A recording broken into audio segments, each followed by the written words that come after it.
Uh, Today is a beautiful day. Today is when Happening Again comes out. Don't look at the timestamp. Oh God, it's happening again. I feel it creeping up behind my shoulder. Oh God.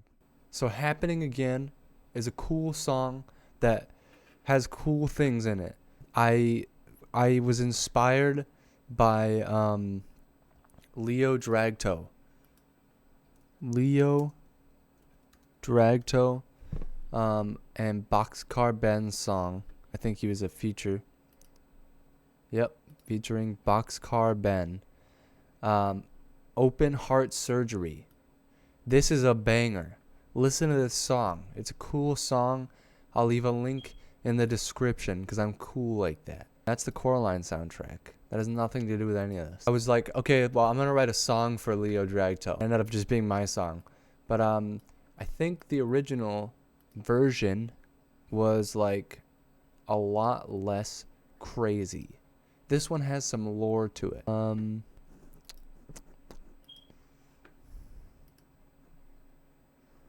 So this is the original version of Happening Again. Not the Orange Banana version, not the album version, but the original like demo. So I started out with like the bass line. It's the entire song. I mean, from in the original demo.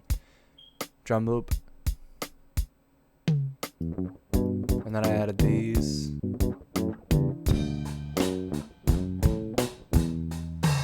It's awful. It's pretty bad. 6-string. Vocal. Sometimes I get in this kind of This feeling. guitar. I don't know what to do. Oh God, it's happening again. So just all kinds of stuff, and then I added these synths and other stuff. Take a look around, memories upon my but behind closed doors. So that was the original demo. Basically, you take that, and I was working with another amazing artist, Amanthi Beam. Right. I was working with her on like collab singles. I hadn't worked with anyone else, I don't think, at the time when we were working on our first like stuff. So we basically just sent each other a bunch of tracks we had been working on or whatever. We didn't. I don't know. I had this song in like my files. I had this song. I was like, I was planning on finishing it, but I just never did. So I sent it to her, and that was when she just like, started going crazy with it. So she added these like this backing like a response lead vocal. I don't know what to do. If you take this off. I don't know what to do. So yeah, and she added some other like harmonies to that and whatever. And she also added some keys. It was so I doubled that with like the GX80 Cherry Audio plugin, and I bounced it. So this got me going crazy. I was I kept the beat. I just changed like I think I removed the cross stick or rim shot sound. Kept the original bass line, same loop. And then I had the same. I think it was the same tremolo guitar, same 6-string acoustic. I think I actually. Sometimes I get in this kind of feeling. I don't know what to do. I kept the original lead vocal except for the chorus. I think I redid it. And then everything else I added, I kept some of the keys. I kept this one.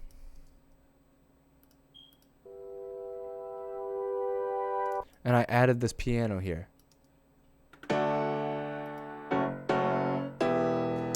So Oh, there's my voice. Amantha also added this, by the way. She added this little piano bit here.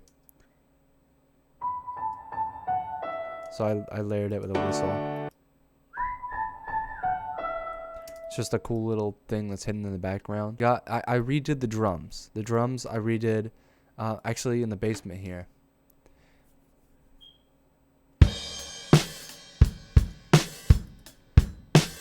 So this is I think it's an 8 mic setup, and I saw this trick on some song that was like, they put kick on like a noise gate, but it was a sidechain noise gate, so it was like a sine wave, right? This one plays a low D, which is the key of the song. So anytime the kick plays, it's a noise gate, but so the noise gate is being affected by when the kick hits. When the kick hits, it opens up the gate, but it's not opening up the gate on the kick itself. It's opening up the gate on this sine wave sound, whatever it is. So that's just something I did. I really like the drums on this song. They're very fat and squishy. So there's no real reason I added that little like D note. I just thought it was a cool trick, and maybe it would add some more bass to the bass drum. I don't know.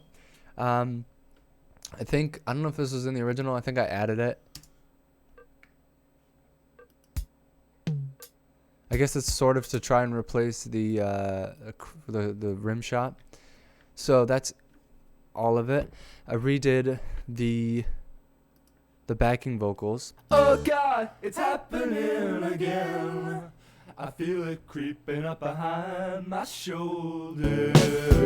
So redid those. I think a lot of this was done, and then Amantha was like, okay, what if for like the second verse you like strip it all back to, I think, just like an acoustic guitar or just something like that, she said. So I was like, okay, let me try this. I was probably like taken aback. I'm not used to really working with other people, so I was probably like, I don't know about this, but I tried it, and it actually makes the song that much better. So I credited Amantha Beam as a co-arranger because like this is a huge part of the song to me. So second verse, I just strip it back to the 6th string here and my lead vocal, but I bounce them to one track and then put reverb on them. I think it was just to try and make it a little bit more freaky, because once they're like bounced together, like you can't mess with it too much. You just kind of have to work with it, and I could easily like go back and you know, fix it and then bounce them again, but I just like that kind of process. Half the time I can't sleep at night because I miss you. So in my brain, like, it just makes it more authentic, and it also like glues them together like as if they were being played at the same time, which they aren't. The 6th string's just a loop, and the vocal was overdubbed, but it sort of makes it sound like it was, which it was played at like an open mic, which is what I called the track. And that's kind of like the goal I had, because I remember playing at the Brimfield Winery. That was my first like open mic. The first ever time I like performed, really. It just had like a sound like that, you know. It was like a big room outside. Half the time I can't sleep. So because of this had to change my entire what I was gonna do for this. I couldn't just go back to the same beat. So what I did was have like this little disco beat you hear all over the record. And this is when the other piano comes in.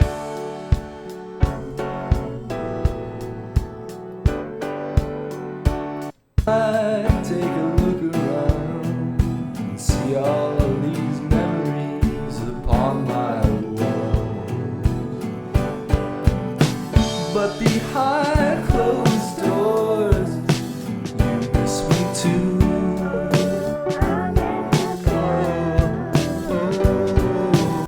So that's the song. I added some more. I ended up doubling Amantha's backing vocals just to make it sound like wider and weirder.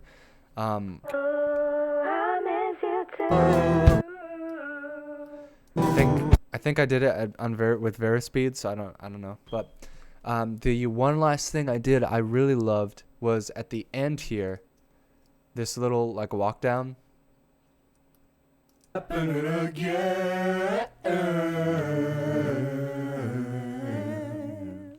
So I bounced all those tracks and then I layered them and I reversed them.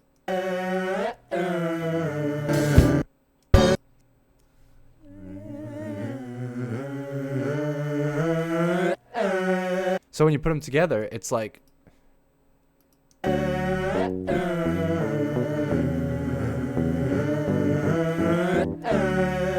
it's just freaky, and it's like what's going on, and that's so cool. And I did the same thing with the Manthes. I don't remember what was over here, but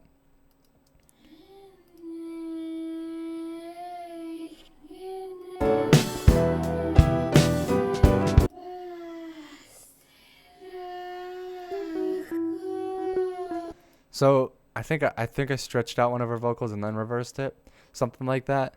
Either way, it's just one of those things that's like sort of like a little just hidden fun fact. It just makes the song so much more fun. So the one last thing is when I worked on the master, the end originally was this.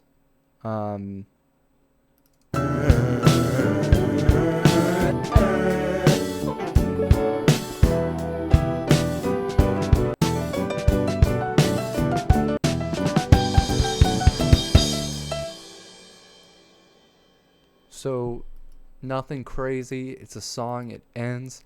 It kind of falls apart a little bit because I don't know. I didn't really have like a thing. I was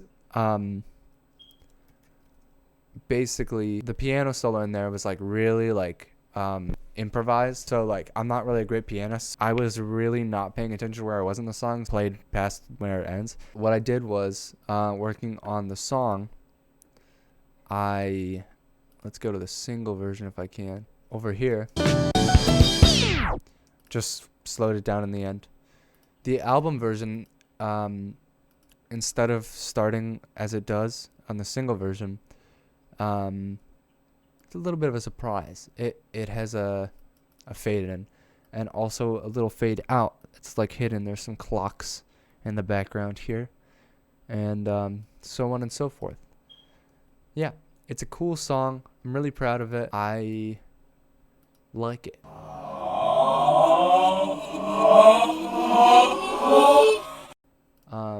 Rock and roll. Keep on mildly entertaining your fiesta. Red ponchos. Quarter pounder. Pounder, I hardly know her. I'm feeling very blue.